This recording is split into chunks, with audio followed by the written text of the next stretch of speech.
Hi everybody, welcome to Live with Chaudhry. We're here in Milano for CPHI Milan, and it is the bioproduction hall here in Hall 3, and I'm delighted to be joined by Calmels from Saint-Gobain Life Sciences. I'm going to learn more about Saint-Gobain Life Sciences and also about their initiatives around sustainability. So first of all, bonjour Caroline, how are you?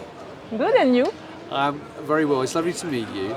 Now, before we talk about what you're doing here this week and what you want to talk about, for people not familiar with Saint-Gobain Life Sciences, can you tell us a bit more about the company and who you are? Yes, so welcome to our booth in CPHI Milan. So we are a single-use technology provider for bioprocess and cell and gene therapy.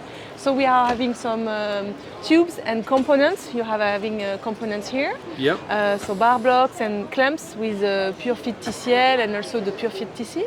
We are having some filters, and then regarding the tubes, we are having a vast and a broad range of tubes for bioprocess, also made of a various range of plastics, Yep. mainly silicone and also TPE, so thermoplastic elastomer. Yep. Also some bags for bioprocess, but also cell and genes. Yep. For cryopreservation also. Yep. And You've got something new here, I understand. yeah, you're right. Being in CPHI is also a great opportunity to showcase some innovation and new product in our portfolio with this ST80 tubings. And this one is really the good match between burst pressure performance and also pulsation reduction. Fantastic.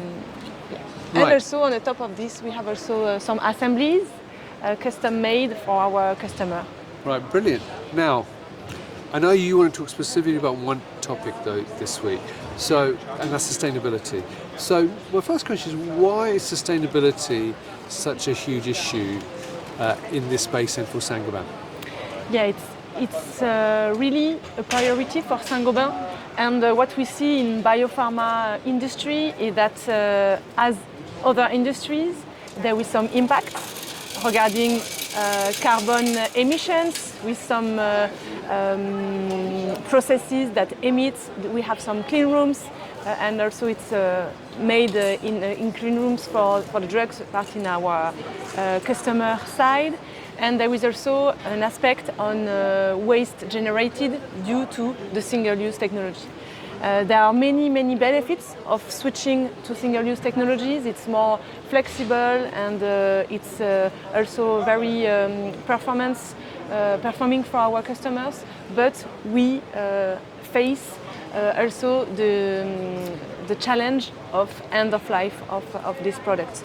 So that's why we see two main trends in biopharma that we want to address. Is really decarbonization, how we reduce as much as we can the carbon emissions, and also how we tackle circular economy and how we implement the concept of circular economy also in this industry. Right. So what are some of the initiatives then that Saint-Gobain are actually initiating to address those needs? But first we try to structurate our approach, so we have the vision of being a sustainable leader in the future and in the coming years, to make sure that we promote this approach and we sustain also our sustainability approach. So that's our vision. And to work on this vision and implement this vision, we are having a roadmap based on 5 pillars to make sure we address all the broad range of sustainability. It's really from internal cultures, how we raise awareness on sustainability within our operations, but also finance, our HR and marketing teams, but also sales. We also work on our offer, and we want to make sure that we, in the future, innovate with sustainability in mind. There is a huge also aspect regarding our operations, our supply chain. And we also want to promote everything we have, make sure we also foster this sustainability image based on proof and reliable recognitions, such as ISO 14001 to start with, the basis of this, and then EcoVadis and additional rewards that structurate also our sustainability journey. And finally, we are also working closely within the markets with some trade association and organizations to foster and be part of the solution with all the different members.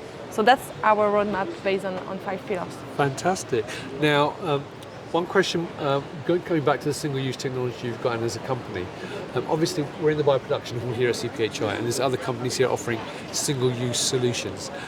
What makes Saint-Gobain Life Sciences different and unique so that people should work with you rather than them? We try to foster collaboration with our customer, and what we also are willing to do is really to develop some collaboration for decarbonization and also for circular economy, but not only. So what we try to do first is to quantify the impact of our products.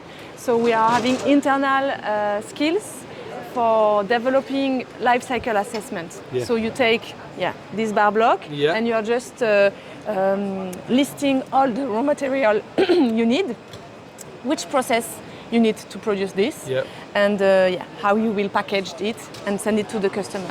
And then the life cycle assessment provides you the list of the impact and how much it costs to the environment to produce this. It's in brief.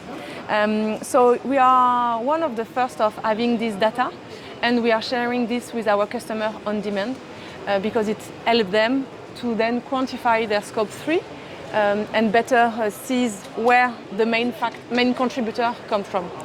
So that's one of the things we are developing, life cycle assessment, with my colleague Robert Barentin in US. We are also willing to make sure we operate more sustainably. So we are having our current operations, our sites, from US to Korea, to China, and also in Europe.